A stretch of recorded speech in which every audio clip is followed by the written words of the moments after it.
Assalomu alaykum va rahmatullohi va barakatuh.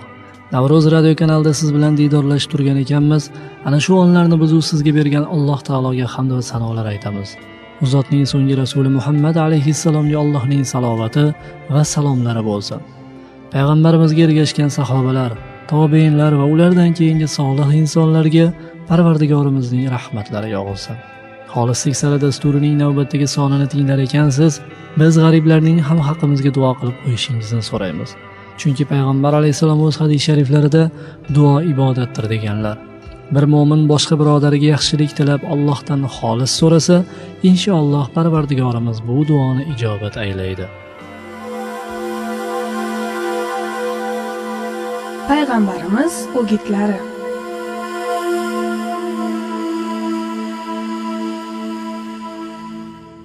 Imom Zahabiyning Kaboir kitobida 46-gunoh kabira sifatida qayd etilgan gunohning nomi qarindoshlar bilan aloqani uzishdir. Alloh taolo Niso surasining 1-oyatida shunday dedi: Oralaringizdagi savol-javoblarda o'rtaga nomi solinadigan Allohdan qo'rqingiz va qarindosh urug'laringiz bilan ajralib ketishdan saqlangiz. Agar iymondan yuz o'girsangizlar, yaqinki sizlar yerda buzg'unchilik qilursizlar va qarindosh urug'laringiz bilan ham aloqalaringizni uzursizlar. Unday kimsalarni esa Alloh la'natlagandir. Bas ularning quloqlarini pan-nasihat eshitishdan kar, ko'zlarini esa to'g'ri yo'lni ko'ra olmaydigan ko'r qilib qo'ygandir. Muhammad surasi 22 hamda 23-oyatlar. Qurtubiy roziyallohu anhu aytadilar: Alloh taolo bu ishni qilgan kimsa la'natga duchor bo'lishini, ko'zi va qulog'idan haqiqiy suratda foydalanishdan mahrum bo'lishini, natijada ko'rsa ham, yaxshi eshitsa ham haqqa ergashmasligini va uni aqli yuritmaydigan hayvon kabi qilib qo'yishini xabar beradi. Bu oyatlardan faqat Allohga bergan ahdlariga vafo qiladigan va misoq va'dalarni buzmaydigan aql egalarigina eslatma olurlar. Ular Alloh bog'lanishga buyurgan narsalarni, ya'ni qarindosh urug'lar bilan aloqani bog'laydilar. Parvardigorlaridan qo'rqadilar va og'ir hisob-kitobga duchor bo'lishdan qo'rqib, doim chiroyli amallar qilishga intiladilar. Ra'd surasi 20 hamda 21-oyatlar. Alloh taolo Baqara surasining 26 hamda 27-oyatlarida bu masal sabab Alloh ko'plarni adashtiradi va ko'plarni haq yo'lga hidoyat qiladi. Bu masal sabab faqat Allohning aniq ko'rsatmalarini buzadigan, u bog'lanishiga buyurgan narsalarni uzadigan va yer yuzida buzg'unchilik qilib yuradigan fosiq kimsalarnigina adashtiradi. Ular shubhasiz ziyon ko'rguvchilardir. Payg'ambar alayhisalom qarindosh urug'chilik aloqalarini uzuvchi kimsa jannatga kirmaydi deganlar. Muttafaqun alayh. Kim boy bo'lib o'zining bechora, kambag'al qarindoshlaridan takabburlik qilib aloqani uzsa, ularga xayr-ehson qilmasa, mazkur hadis sharifdagi tahdid unga ham taalluqli bo'lib, u jannatga kirishdan mahrum bo'ladi. Agar Alloh azza va jallaga tavba qilib, qarindoshlariga ehson qilganlar bundan mustasno. Payg'ambar alayhisalom boshqa bir hadisda: Meni haq din bilan yuborgan zotga qasamki deydilar, silay rahimga, xayr-ehsonga muhtoj qarindoshlari bo'la turib, boshqalarga ehson qiladigan kishining sadaqasini Alloh qabul qilmaydi. Jonim qo'lida bo'lgan zotga qasamki, unday kimsaga qiyomat kuni Alloh qaramaydi deganlar. Tabaroniy rivoyati. Payg'ambar alayhisalom qaysi bir inson qarindoshining oldiga borib, Alloh unga ato etgan fazl boyligidan so'rasa-yu, u baxillik qilsa, Alloh unga jahannamdan Shujo deb nomlangan ilon chiqaradi. Ilon uni chaqib, bo'yniga o'ralib oladi deganlar. Tabaroniy rivoyati.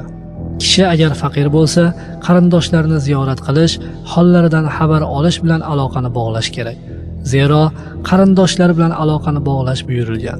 Qarindoshlar bilan aloqani bog'lash iymondandir.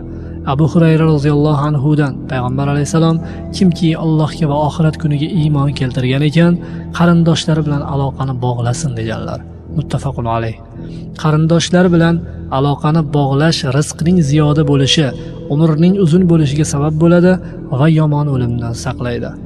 Ali ibn Abi Talib roziyallohu anhudan Rasululloh sallallohu alayhi va sallam: Kimki umri uzun bo'lishi, rizqi keng bo'lishi va yomon o'limdan saqlanishidan xursand bo'lsa, Allohdan taqvo qilsin va qarindoshlari bilan aloqani bog'lasin deganlar.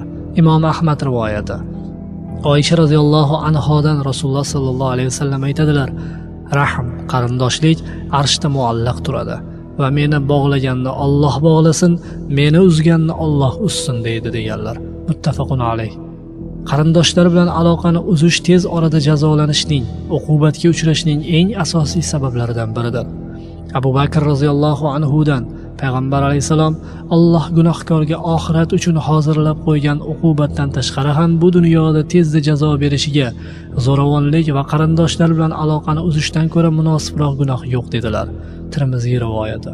Abdulloh ibn Amr roziyallohu anhudan Rasululloh sallallohu alayhi vasallam javob qaytaruvchi, kelganligiga boruvchi qarindoshlik aloqalarini bog'lovchi emas, biroq qarindoshlik aloqasi uzilsa, uni bog'lagan kishi qarindoshlik aloqalarini bog'lovchidir deganlar.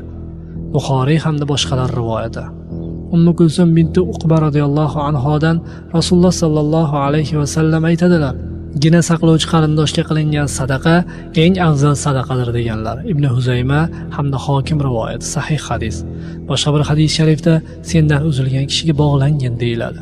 Silay rahim qilish, qarindoshlik aloqalarini bog'lashi vojib bo'lgan qarindoshlar opa-singillar, xolalar, ammalar va opa-singillarining qizlaridir. Usmon ibn Affon radhiyallohu anhu mavlosi Sulaymon aytadi: payshanba oqshomi jumaga o'tar kechasida davramizga Abu Hurayra keldilar-da, davramizdan turib ketmaguncha qarindoshi bilan aloqani uzgan har bir kishi qiyin ahvolda qoladi dedilar. Bu so'zni 3 marotaba takrorlasalar ham hech kim o'rnidan qimirlamadi. Keyin bir yigit 2 yildan beri aloqasini uzib qo'ygan ammasining oldiga ketdi. Huzuriga kirgach, ammasi: "Ey jiyan, qaysi shamol uchirdi? Kelishingga nima sabab bo'ldi?" deb so'radi. U Abu Hurayra shunday dedi degan edi. Ammasi: "Borib so'rachi, nega bunday dedi ekan?" dedi. U borib so'ragan edi. Abu Hurayra roziyallohu anhu ning javobi quyidagicha bo'ldi: Payg'ambar alayhisalomning shunday deganlarini eshitdim: Bani odam amallari har payshanba oqshomi jumaga o'tar kechasi Alloh taborak va taologa ro'baro qilinadi. Shunda qarindoshlari bilan aloqani uzgan kimsaning amali qabul qilinmaydi dedilar. Imom Buxoriy Adabul Mufrad kitoblarida keltirganlar. Alloh taolodan toatiga muvaffaq etishini tilaymiz. Albatta u saxovatli va marhamatli zotdir.